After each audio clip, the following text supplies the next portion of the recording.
अच्छा पता है क्या, आज ना मुझे आप लोगों से पूछना है कि कैसे स्ट्रगल करके, क्या सोचा था, क्या ड्रीम्स थे, क्या एक्सीडेंटली आ गए शो बिजनेस में, ड्रामों में, टीवी स्क्रीन्स पे, क्योंकि जिस ज़माने में हम लोग सोच रहे होते थे कि इसको करियर बनाएंगे, उस वक्त हमें इतने पैसे नहीं पता था कि हम यहाँ से कमा सकते हैं कि नहीं, तो एक शौक था। सो मुझे बारी बारी आप लोगों से ये पूछना है कि क्या सोचा था सानिया ने कि मुझे सानिया तो एक स्ट्रीट थिएटर्स करती थी कि लोगों को एजुकेट करे क्या है क्या नहीं करना, उसमें तो बिल्कुल ही कुछ नहीं कमाई होती होगी, फिर जेब से जाते थे, है ना? हाँ, और दूसरी नौकरियां करनी पड़ती थी ताकि आप थिएटर कर सकें। तो सानिया ने कराची यूनिवर्सिटी से मास्टर्स किया था साइकोलॉजी किस सब्जेक्ट में? Clinical psychology. क्लिनिकल तकरीबन मास्टर्स, क्योंकि मैंने लास्ट सेमेस्टर के सब एग्जाम्स नहीं दिए। अच्छा सानिया, आपके एक भाई एक भाई ना, एक भाई एक बहन, छोटी सी फैमिली। तो अब्बा की वजह से दिल हुआ कि मैं इस फील्ड में आऊं? दिल तो पता नहीं हुआ या नहीं निदा, लेकिन बस घर में चूंकि थिएटर हर वक्त होता रहता था। हाँ। और हमारे अब्बा के बारे में बताएं ना, वो क्या करते थे? हाँ। तो अच्छा, अब्बू एक्चुअली तो लिखने पढ़ने वाले आदमी थे। हाँ। किताबें वगैरह ट्रांसलेट करते थे और प्लेज ट्रांसलेट करते थे। थिएटर करते आए थे कॉलेज के ज़माने से। तो जब उन्होंने 10 तक अपना थिएटर ग्रुप बनाया तो हम तो बच्चे थे 10-11 साल के उस वक्त। तो हम वहीं बैठे हुआ करते थे, बस हमारे कान में बातें पड़ती रहती थी। वो जो एक डिसिप्लिन हम देखते थे वो हम अब्जॉर्ब करते रहते थे। अच्छा।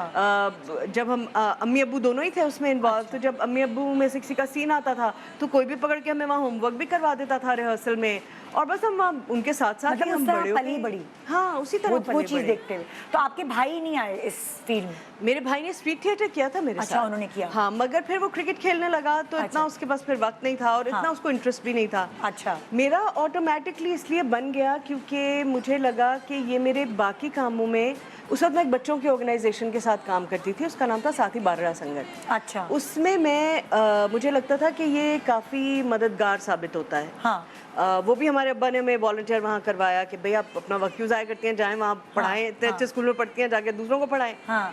तो जो हम पढ़ के आते थे स्कूल से शाम को, फिर हम वो वर्किंग बच्चों को या और दूसरे बच्चों को पढ़ाते थे। तो वहाँ मुझे लगा कि वहाँ से मैंने बहुत सारी ऐसी चीज़ें मैंने देखी, सीखी, जो मुझे लगा उनका इजहार ज़रूरी है, वो मुझे थिएटर में मिला। और उसकी अंडरस्टैंडिंग मुझे थिएटर में मिली। ख़ास तौर पे इस वजह से कि जिन लोगों के साथ मैं काम करी थी उनकी अंडरस्टैंडिंग बड़ी क्लियर थी। वो सब बड़े पॉलिटिकली मोटिवेटेड लोग थे, उनको पता था उन्होंने क्या कहना है, उनकी आइडियोलॉजीज़ बड़ी क्लियर थी। तो मुझे तो ये एडवांटेज हुआ। फिर हम एक दिन स्ट्रीट थिएटर कर रहे थे 8 मार्च के लिए। तो आपकी अम्मी एक प्रोग्राम किया करती थी आधी दुनिया। तो उन्होंने कहा कि हम वो रिकॉर्ड करना चाहते हैं। हाँ। उस वक्त मुझे 104 बुखार था। अरे। तो और हम कर रहे थे कुम्हारवाड़ा में एक घर की छत पे। हाँ। गर्मी शदीद, और ज़ाहिर हालांकि मार्च था, लेकिन कराची का मार्च क्या मार्च होता है। हाँ। तो वहाँ उन्होंने वो रिकॉर्ड किया, वो स्ट्रीट थिएटर। लेकिन स्ट्रीट थिएटर जो है ना वो सर्कल में होता है। अच्छा। तो जब वो पहुंचे वहाँ, कैमरामैन को नहीं अंदाजा था कि ये तो सर्कल में होगा, तो उसने कहा कैसे रिकॉर्ड करूंगा। बैक आई वो उस ज़माने में थोड़े हम क्या कहेंगे ट्रेडिशनल तरीके से शूट होता, तो बैक आ गई तो बड़ा मसला हो रहा है, क्योंकि अब उस ज़माने में होता था कि जो है वो फेस कैमरे को देख के और दीवार पे हाथ रख के उस तरह की ऐसा हो रहा होता। तो उन्होंने कहा, जब देखा होगा फहमीदा आंटी ने घर स्टूडियो जाके, तो उनको लगा कि ये तो नहीं ठीक हुआ, ऑडियो भी ठीक नहीं आई। तो उन्होंने कहा स्टूडियो में रिकॉर्ड करेंगे, सेट्स लगाएंगे। अच्छा, वो बहुत उस प्ले की खूबसूरती ये थी कि एक कैरेक्टर है औरत का जो सारे कैरेक्टर्स करती है बचपन से लेके बुढ़ापे तक। अच्छा।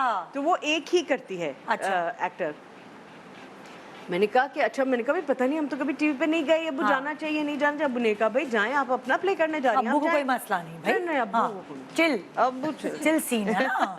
ये भी बहुत सारी, जब मैंने इंटरव्यू लिए तो लोगों को ये एक पूरी कहानी होती थी, अब्बू को कैसे मनाए, अम्मी को कैसे मनाए, खानदान से कैसे पूछे। सीरियस इशू जिसका मुझे नहीं कोई प्रॉब्लम नहीं हुआ, अल्लाह का शुक्र भी नहीं। अच्छा, फिर क्या हुआ? फिर आपने वो रिकॉर्ड करवाया? फिर हमने वो रिकॉर्ड जब करवाया तो जाहिर है जब सेट लगेगा, वो हर सेट चेंज होता था, फिर उसमें जब गेटअप भी किया उन्होंने, अरे मैं तो इतना बोर हो गई, वो तो 20 मिनट का प्ले था, उसमें 2 दिन लग गए। इतना मैं कुड़ी, मैंने जाके अब्बू से कहा कि मैं नहीं जाऊंगी, क्या ये बिल्कुल बेकार मीडिया में कितना बोरिंग है ये। वो अब्बू ने कहा अच्छा भाई मत जाओ।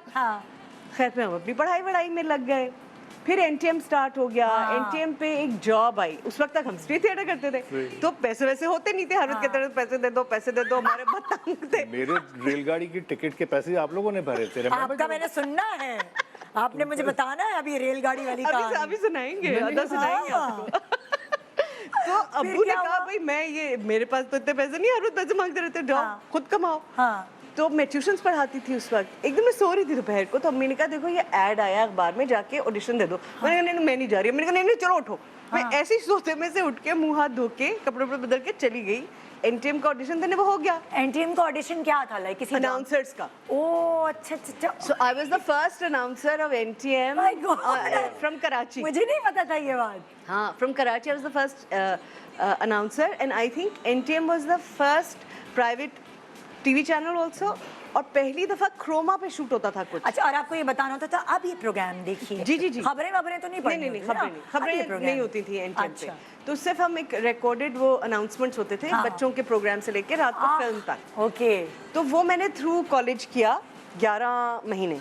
ओके। और उससे मुझे, उसमें मेरी तनख्वाह थी अदा 3000 रुपए। हाय अल्लाह, लेकिन सही है यार, उस वक्त सही 3000 थी। रुपए। मैं तो अयाशी करती थी, रिक्शा में जाती थी, समोसा खाती थी।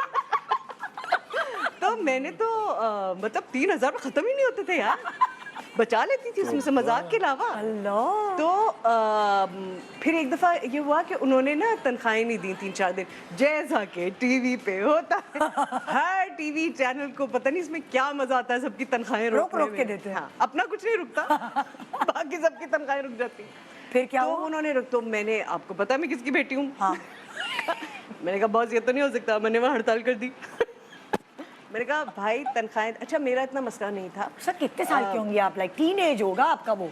हाँ, आई छोटी सी थिंक, age में हाँ, I think it was, I was 16-17 years old। और तड़ी लगाई आपने, हड़ताल कर दी? हाँ, क्योंकि हम वर्कर्स थे और आप ये नहीं कर सकते कि आप किसी की तनख्वाह रोक रहे हैं। This is unfair, this is injustice. मिली तनख्वाह? और मेरा इतना मसला नहीं था। वहाँ 2 ऐसी लड़कियाँ थी जिनका लाइवलीहुड यही था, जब मतलब जिंदगी इस पे थी, and one of them was a single mother. Oh. तो उस पे मैंने कहा कि नहीं, अगर ये डिमांड करेगी तो हम सब करेंगे। हाँ। और सब लड़कियों ने साथ दिया उसमें, और फिर उनको ज़ाहिर उनको देनी पड़ी। उन्होंने बाद में मुझे कहा बहुत तुम बहुत बदमाश हो। मैंने कहा हाँ जी हूँ।